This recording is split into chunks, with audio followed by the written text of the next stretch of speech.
Today is the 5th day of Pride Month, also known as the worst month of the year ever since 1999. Now the LGBTQ community has gained a lot of attention, but you know what else has been gaining a lot of attention? The Israel-Palestine conflict. There's actually there are actually quite a few similarities to the LGBTQ community and the radical Islamic organizations. Let's start now. Before you get angry, please watch the entire video and actually think for yourself for a change instead of by going what other people have to say. For example, the Hamas used to run. I would say that the LGBTQ community is actually worse than Hamas and other terrorist organizations. Both of them both of them are nothing more than evil criminal gangs that only care about increasing their own power. There are actually quite a few similarities to the LGBTQ community and Hamas. Here are just a few. For example, both the radical Islams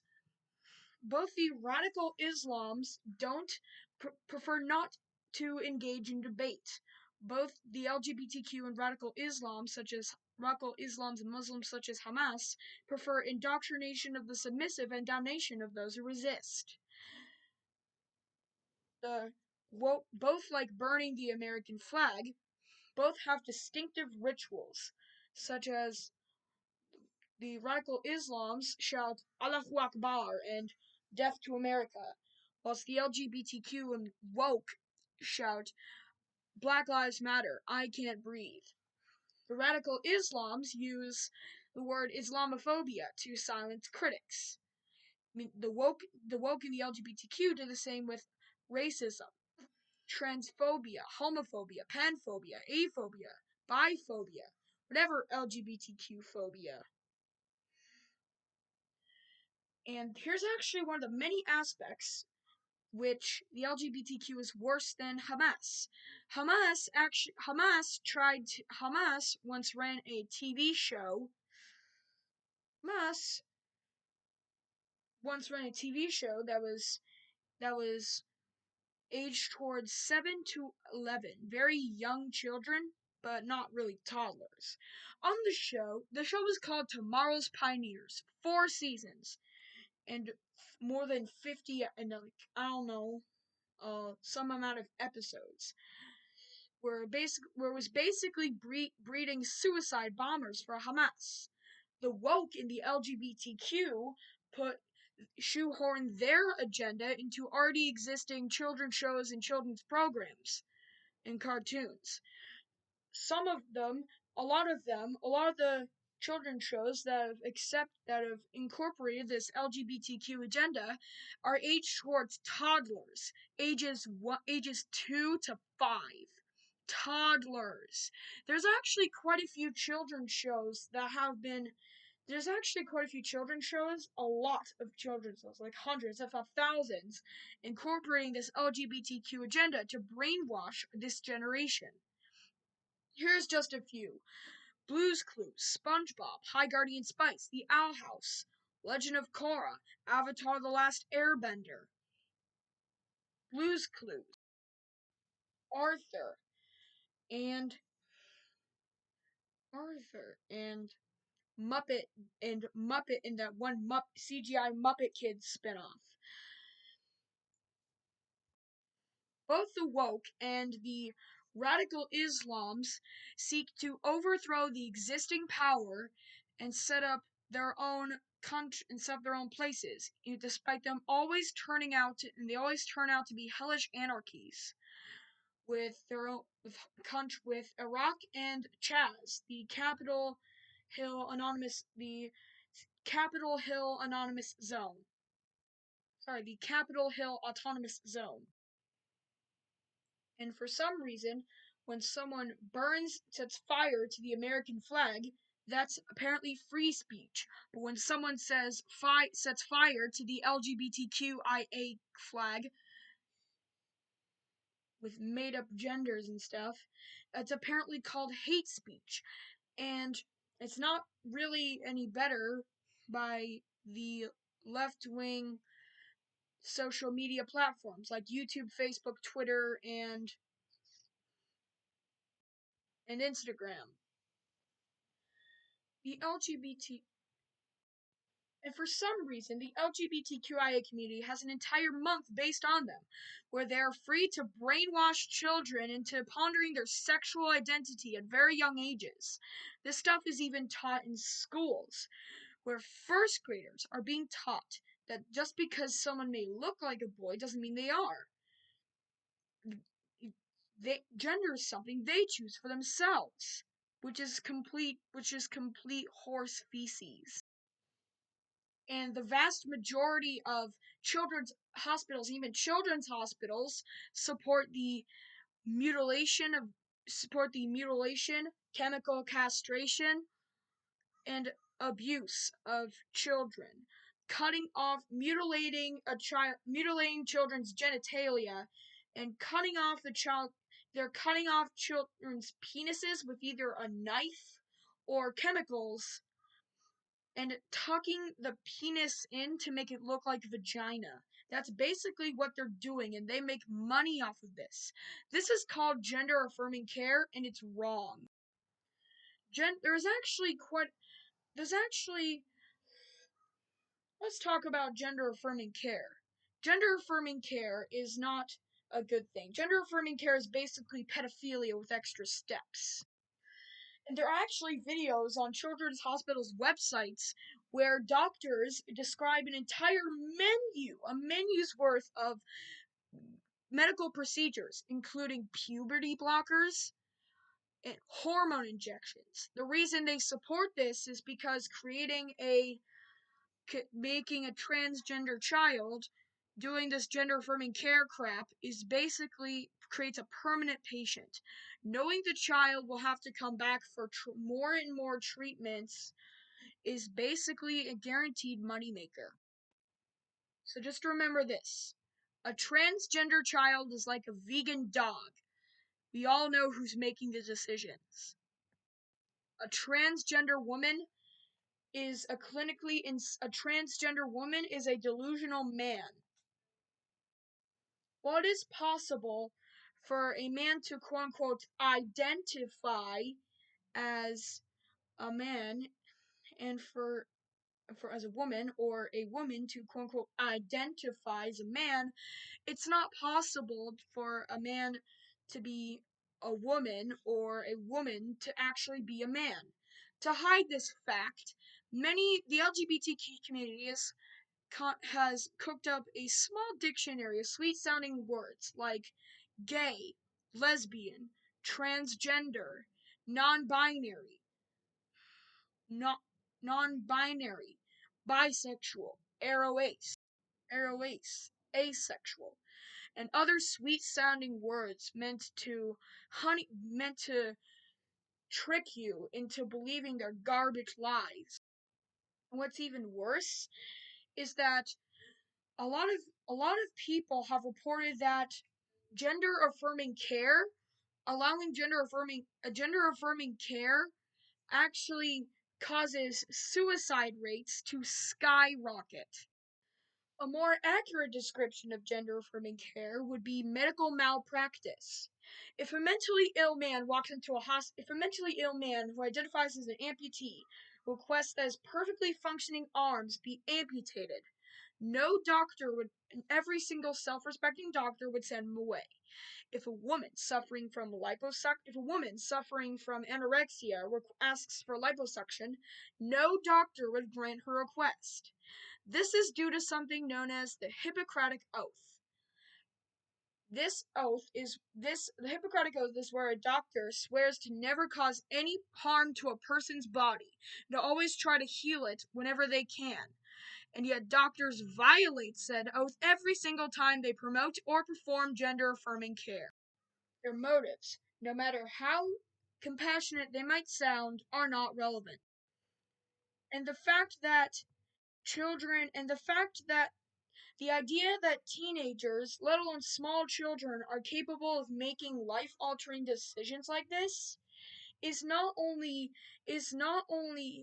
new, it's also completely absurd. A society that allows horrible things like this to happen is deeply broken. First, we need to stop going along with the language games gender ideologues, also known as liberals, want us to play.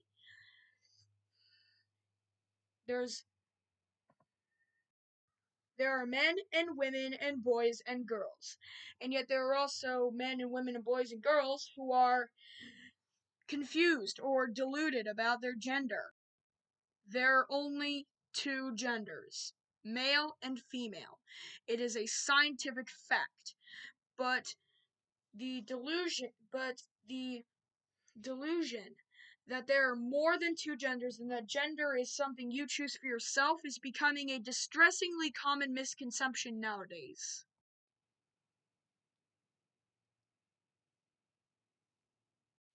Second, we need legal accountability for this garbage. Children, people who have undergone physical and medical gender treatments as minors should be able to sue the doctors and hospitals who allowed this to happen. The serious financial liability will bring this barbarism to an end. We must win this battle, not least because their entire generation of children who have been brainwashed into thinking that irreversibly changing their bodies will fix the social and emotional problems that they have. The emotional and social anxieties they experience. We must act now. The children of America are counting on us, even if they don't know it. We must stop gender affirming care. And nowadays, children are being sent to the principal's office just because they have a shirt that says, "No, there are only two genders," which is a statement that I personally believe to be absolute fact. Are the feelings of a few delusional people more important than my rights? No. A delusion is a delusion, and there are only two genders. And no, you should speak out about this injustice that has been pushed onto us straight white males. And nowadays, one of the worst parts about this is that straight white males are now being demonized by a lot of people, including the left-wing media, just because they're straight white males. Being demonized by a lot of people, including the left-wing media, because of horrible stereotypes made by horrible people in the LGBTQ community. Wokeism in the LGBTQ community is another version of Marxism. It scorns religion and the idea of an afterlife, while says Islamism is a militant strain of an ancient faith. Its believers have a coherent sense of what Allah, the God that they worship, wants them to achieve on earth to earn rewards in the afterlife. Wokeism and the LGBTQ community divides society into a myriad of different categories. Meanwhile, Islamism, division is simpler: believers and unbelievers. Islamists pray to Mecca or Allah. The woke and the LGBTQ take the knee. Both the LGBTQ, woke, and Islam, both the wokeism and Islamism, both take offense at every opportunity and demand not just apologies, but concessions. These two before we go into more similarities, we always both the LGBTQ, wokeism, and Islamism will not be satisfied with any reparations politicians are willing to offer. Both Islamism and wokeism will only be satisfied with power, and then they will demand more power. Islamism hates blasphemy. Islamism hates blasphemy. wokeism wants to outlaw hate speech, despite the fact that outlawing hate speech would be a direct violation of our Constitution. Both wokeism and Islamism both tolerate and often glorify violence carried out by zealots. I cling to the hope that most Americans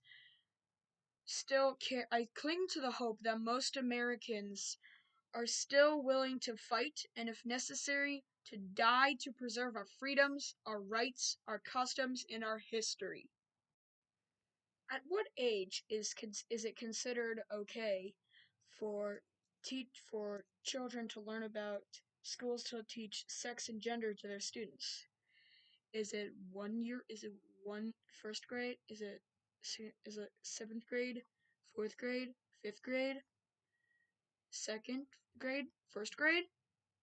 Even 20 years ago, the most common answer would have been never. These are simply not appropriate topics.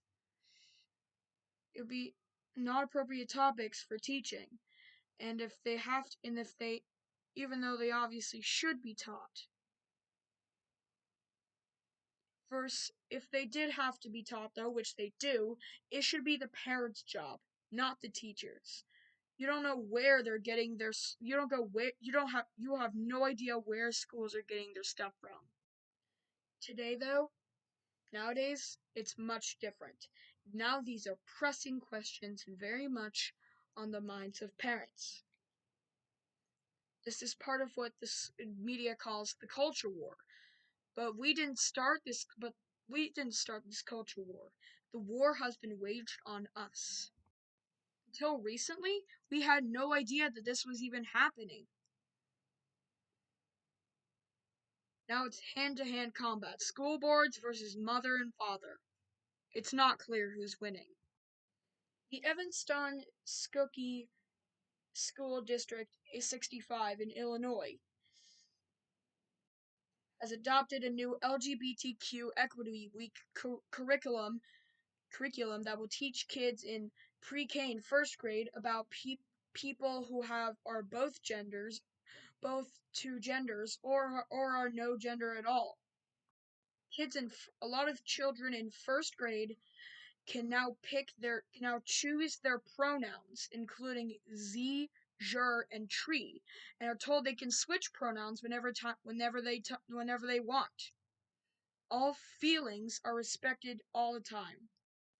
And nowadays, third graders, generally around 8 years old, are taught to overcome their quote-unquote prejudice that gender is binary, even though it is.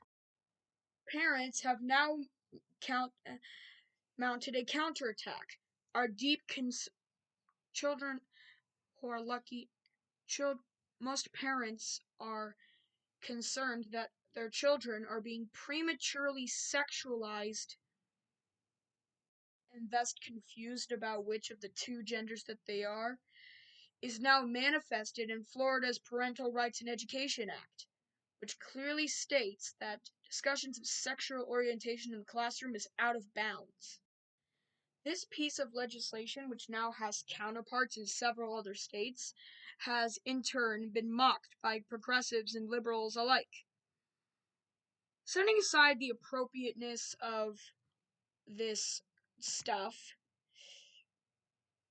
teaching kids that gender is malleable, or that kids designating their preferred pronoun as tree is okay.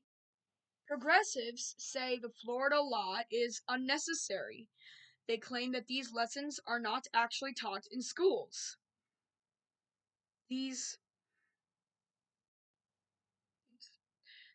Their progressives claim that these lessons are not actually taught.